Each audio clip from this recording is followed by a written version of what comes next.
Hello guys, welcome to my YouTube channel Satish education. जैसा कि आप लोगों ने देखा होगा कि हमने कक्षा 10 के अंशाल अग्रवाल का सलूशन कराना शुरू कर दिया था और आपके 2 पार्ट आ चुके हैं और आप लोगों ने देख लिया है। अब आज हम तीसरे पार्ट की बात करने जा रहे हैं जिसमें खंड बा के प्रश्न हैं। अब वो ऑब्जेक्टिव प्रश्न हुए थे, आपके 1-1 नंबर के थे। अब इसमें जो है आपके खंड बा में ये 2-2 नंबर के प्रश्नों की आज हम चर्चा करने जा रहे हैं। तो आप देखिए, सवाल नंबर 1 लिखा है। सवाल नंबर 1 लिखा है यदि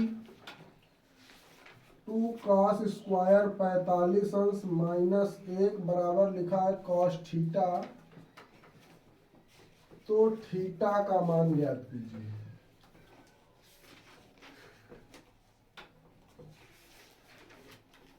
देखिए इस सवाल को हम किस प्रकार से हल करेंगे।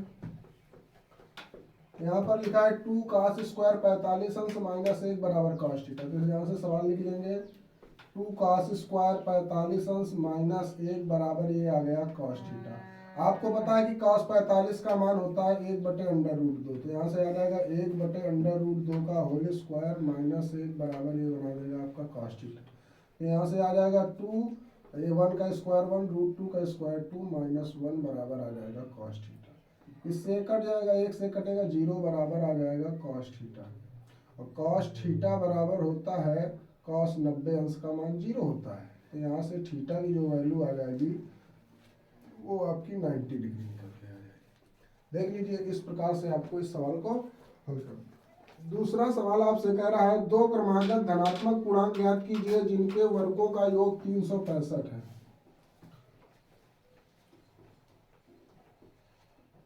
2 क्रमागत धनात्मक पूर्णांक ज्ञात कीजिए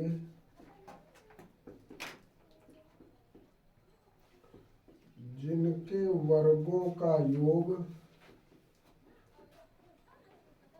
365 है। 2 क्रमागत धनात्मक पूर्णांक ज्ञात कीजिए जिनके वर्गों का योग दिया गया है 365 है। तो हम लिखेंगे माना पहला धनात्मक पूर्णांक, पहला धनात्मक पूर्णांक हमारा x आ जाएगा। तब दूसरा धनात्मक पूर्णांक, दूसरा धनात्मक पूर्णांक हमारा बन जाएगा x प्लस का 1। कह रहा है इनके वर्गों का योग 365 है। प्रश्नानुसार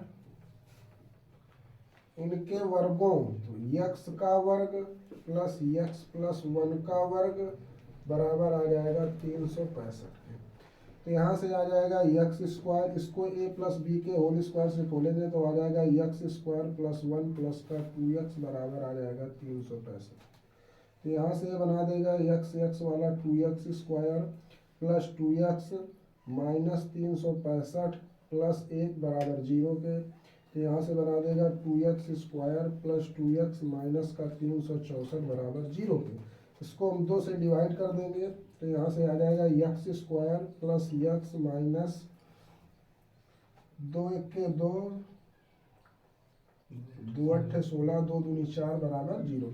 अब हमारा समीकरण बन गया x square plus x minus 182 बराबर 0 के। तो इसके हम फैक्टर कर लेंगे तो इसके फैक्टर बनेंगे x square plus 14x minus का 13x माइनस 182 बराबर 0 के। इससे x कॉमन ले लेंगे तो आ जाएगा x प्लस का 14 माइनस का 13 कॉमन ले लेंगे तो यहाँ से आ जाएगा आपका x और ये आपका बना देगा माइनस का प्लस का 14 बराबर 0 के। तो यहाँ से आ जाएगा x प्लस 14, यहाँ से आ जाएगा x माइनस 13 बराबर 0 के। तो देखिए आप x प्लस 14 बराबर एक बार 0 करेंगे तो x की वैल्यू आ जाएगी माइनस का 14। अगला पूर्णांक दिया गया x माइनस 13 बराबर 0, तो x की वैल्यू आ जाएगी 13। सवाल में हमसे कहा गया था धनात्मक पूर्णांक ज्ञात कीजिए, तो हमारा धनात्मक पूर्णांक ये होगा, ये संख्या अमान्य हो जाएगी, ये हमारा ऋणात्मक पूर्णांक है। तो लिखेंगे अतः पहला पूर्णांक, पहला धनात्मक पूर्णांक जो हमारा आ जाएगा वो आ जाएगा 13। दूसरा धनात्मक पूर्णांक जो हमारा आ जाएगा x प्लस 1 था, तो इस पर 13 प्लस का 1 कर देंगे तो ये आ जाएगा यहाँ से 14। देख लीजिए, इस प्रकार से आपका ये सवाल हल हो गया। बहुत अच्छा सवाल है, काफ़ी बार ये सवाल आपको रिपीट होगा, बोर्ड पेपर में भी ये सवाल काफ़ी बार पूछा जा चुका है, तो आप देख लीजिए। सवाल दिया गया है बिंदुओं x, y बिंदुओं 3, 6 और 3, -4 से समदूरस्थ हो तो x और y का मान ज्ञात कीजिए। समदूरस्थ का मतलब होता है कि दिया गया बिंदु इस रेखा में एक दूसरे से समान दूरी पर स्थित है। ये बिंदु A है, ये बिंदु B है, और यहाँ पर हम मान लेते हैं बिंदु लिखा है कोई C। बिंदु A का निर्देशांक दिया गया है 3, 6, बिंदु B का निर्देशांक दिया गया है 3, 4, और इसका समदूरस्थ जो बिंदु दिया गया है वो दिया है x, y। सवाल में कहा गया कि ये दोनों बिंदु एक दूसरे से समदूरस्थ है, मतलब AC बराबर दिया गया है BC। तो कह रहा है इस x और y में रेखा के साथ संबंध ज्ञात कीजिए। तो इस पर हम लगाएंगे दूरी सूत्र, डिस्टेंस फार्मूला। डिस्टेंस फार्मूला देखिए क्या होता है किसी रेखा का, यदि एक बिंदु A दिया जाए, एक बिंदु B दिया जाए, x1, y1 आ जाए, x2, y2 दिया जाए, तो डिस्टेंस फार्मूला होता है d बराबर √x1 माइनस x2 का whole square plus y1 minus y2 का होल स्क्वायर। इस प्रकार से फार्मूला अप्लाई होता है। तो इसी प्रकार से हम इसमें लगा देंगे। तो पहले हम इसके कर लेते हैं दोनों पक्षों का वर्ग करने पर, स्क्वायरिंग ऑन बोथ साइड्स। देखिए किस प्रकार से आ जाएगा। तो इसको हम लिखेंगे तो ये आ जाएगा x माइनस 3 का whole square plus y minus 6 का होल स्क्वायर बराबर, यहाँ से आ जाएगा x प्लस 3 का whole square plus y minus 4 का होल स्क्वायर। इस प्रकार से हमने इसको रख लिया। अब बस इसमें फार्मूला खोलना है, a माइनस बी का होल स्क्वायर, तो यहाँ से आ जाएगा x स्क्वायर प्लस 3 9 आ जाएगा, ये आ जाएगा यहाँ से 6। इसको ओपन करेंगे तो यहाँ से आ जाएगा वाई स्क्वायर प्लस 36 माइनस का 12y बराबर। इसको खोलेंगे तो यहाँ से आ जाएगा एक्स स्क्वायर प्लस का 9 प्लस का 6x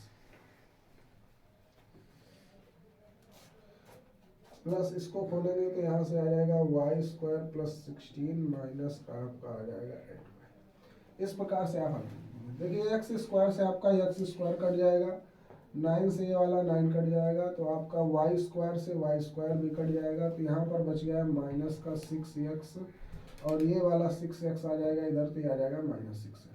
इधर लिखा है माइनस का 12y, ये माइनस का इधर का आ जाएगा प्लस का 8y बराबर आ जाएगा 16 माइनस का 36। तो यहाँ से आ जाएगा आपका माइनस का 12x माइनस का 4y बराबर माइनस 20। माइनस कामन ले लेंगे तो यहाँ से आ जाएगा 12x प्लस का 4y बराबर 20। 4 कामन ले लेंगे तो यहाँ से आ जाएगा 3x प्लस y बराबर 5। दिया गया संबंध आपके x और y के संबंध को दर्शा रहा है। देख लीजिए, आप इस प्रकार से इस सवाल को लगा सकते हैं। समदूरस्थ का सवाल आपके पास जब भी आएगा तो आपको सिर्फ यही तरीका याद रखना है कि यह बिंदु इस बिंदु से समान दूरी पर स्थित, मतलब जितनी लेंथ AC की है उतनी लेंथ BC की है। अब इसके बाद हमने दोनों पक्षों का वर्ग कर लेंगे। जैसे दोनों पक्षों का वर्ग करेंगे तो यहाँ से बना देता है AC स्क्वायर बराबर BC स्क्वायर के। बस ये डिस्टेंस फार्मूला अप्लाई कर देते हैं और इस प्रकार से इस सवाल को हम सॉल्व कर लेते हैं। देखिए आपका सवाल लिखा है, एक लंबवृत्तीय आधार की त्रिज्या 3.5 सेंटीमीटर है और तथा ऊंचाई 12 सेंटीमीटर है, तो शंकु की तिर्यक ऊंचाई ज्ञात कीजिए। ये आपका सवाल दे रहा है कि एक लंबवृत्तीय शंकु, यहाँ पर आएगा लंबवृत्तीय शंकु के आधार की त्रिज्या। तो इस सवाल की जो रेडियस दी गई है वो दी गई है आपको 3.5 सेंटीमीटर और ऊंचाई दी गई है 12 सेंटीमीटर। h बराबर लिखा है 12 सेंटीमीटर। ये आपका बना है शंकु, जोकर की टोपी नुमा या बर्थडे बॉय की टोपी के नुमा जो लगती है, ये आपकी शंकु होता है। ये शंकु की ऊंचाई होती है, ये शंकु की त्रिज्या है, और ये शंकु की होती है तिर्यक ऊंचाई, या इसी को बोलते हैं तिरछी ऊंचाई।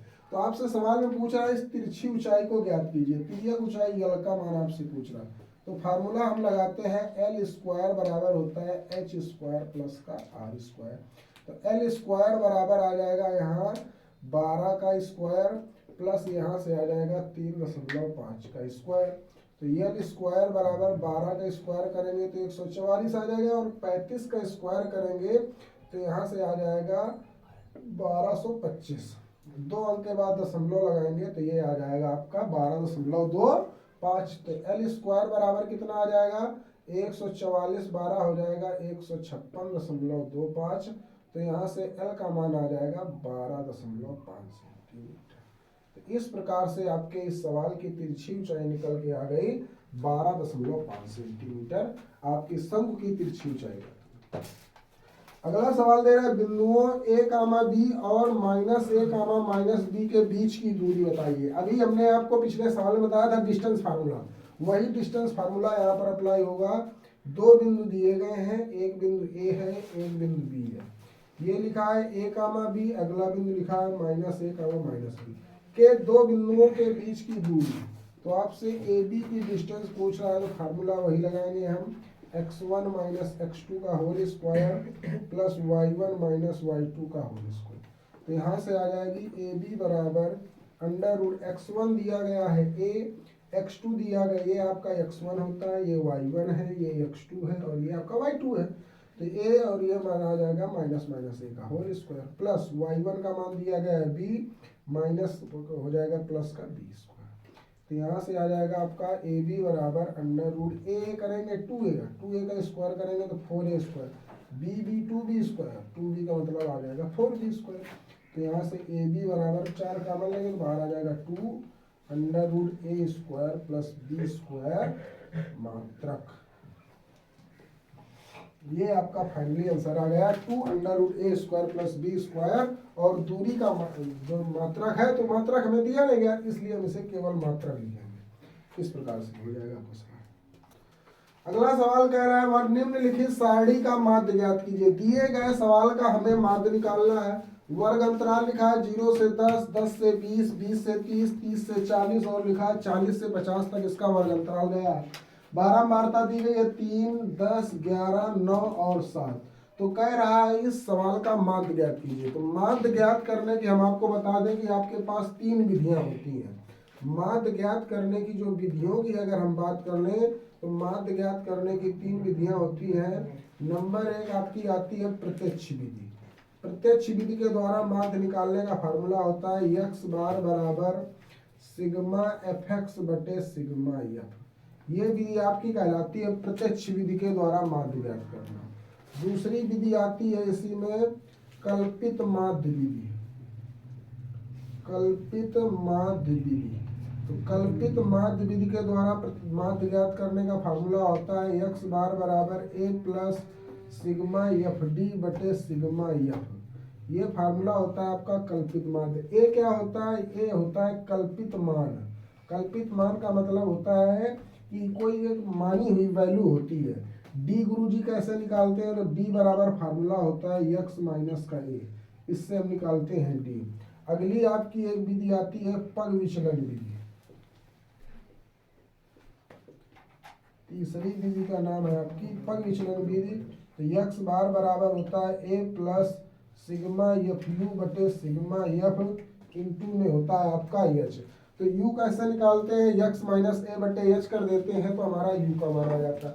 तो इस सवाल को हम प्रत्यक्ष विधि से लगाएंगे। तो देखिए ये वर्ग अंतराल दिया गया है तो 10, 2 आ जाएगा, यहाँ पर बच जाएगा 5। अंतराल दिया गया है 10, 10 का अंतराल है तो 10 जो जोड़ देंगे तो 5, 5, 10 आ जाएगा आपका 15, 15, 10, 25, 25, 10, 35 और 35, 10 ये आपका आ जाएगा 45। अब इसका हम इसमें गुणा कराएंगे तो ये आ जाएगा आपका 15, 15 ध्यान 150, 25 का गुणा हम 11 में करेंगे तो आ जाएगा आपका 275। यहाँ से 35 का गुणा 9 में करेंगे तो ये आप जो आएगा आपका 315। 45 का गुणा आप 7 में करेंगे तो ये आ जाएगा आपका 315। अब यहाँ से हम निकालेंगे सिग्मा एफ। तो सिग्मा एफ की जो वैल्यू आएगी वो हमारी आ जाएगी 40 और यहाँ से हम निकाल लेंगे सिग्मा एफ एक्स। तो यहाँ से जो आप सिग्मा एफ एक्स की वैल्यू निकालेंगे इन सबको ऐड कर लेंगे तो इसकी वैल्यू आ जाएगी 1070। अब हम प्रत्यक्ष विधि के द्वारा माध्य निकाल रहे हैं। तो प्रत्यक्ष विधि से, तो प्रत्यक्ष विधि से माध्य ज्ञात करने का फार्मूला आपके पास लिखा है x बार बराबर सिग्मा x बटे सिग्मा एफ। तो सिग्मा एफ एक्स का जो मान हमने निकाला है वो लिखा है 1070 बटे आ जाएगा 40, 0 से 0 कट जाएगा, तो x बार बराबर जो आपका मान आ जाएगा 104/7/4, या इसी को लिखा जा सकता है 26.75। इस प्रकार से आप इस सवाल को हल कर सकते हैं। आप देख लीजिए आपके 2 नंबर वाले सवाल कंप्लीट हो गए। अगले वीडियो में हम आपको 4 नंबर वाले सवाल करवाएंगे और उसके अगले वीडियो में हम 6 नंबर वाले सवाल कराएंगे। तो आप लोग इस वीडियो को ज़्यादा से ज़्यादा लोगों में शेयर करें, उन बच्चों को शेयर करें जो वास्तव में हाई स्कूल में पढ़ रहे हैं और 2024 में पेपर देने जा रहे हैं, ताकि उन बच्चों का भला हो सके।